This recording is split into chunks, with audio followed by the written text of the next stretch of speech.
উযকুরুল্লাহ যিকরান কাসীরা, বেশি বেশি করে জিকির করবা। ওয়াসাব্বিহুহু বুকরাতান ওয়া আসীলা, সকালে আর সন্ধ্যায় তাসবিহ পড়বা। আমি এর তরজমা সহজভাবে এভাবে বলি, বেশি বেশি জিকির করো, সকাল সন্ধ্যায় তাসবিহ পড়ো। বেশি বেশি জিকির করো, সকাল সন্ধ্যায় তাসবিহ পড়ো।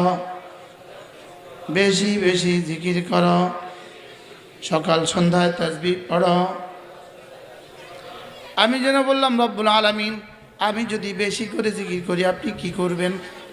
আমি যদি সকাল সন্ধ্যায় তাসবিহ পড়ি আপনি কি করবেন? আল্লাহ তাআলা বলেন, হুয়াল্লাযী ইউসাল্লি আলাইকুম, তুমি জিকির যত বেশি করবা আমি তোমাকে তত বেশি রহমত দিব। তুমি জিকির করবা যত আমি রহমত দিব তত। তুমি জিকির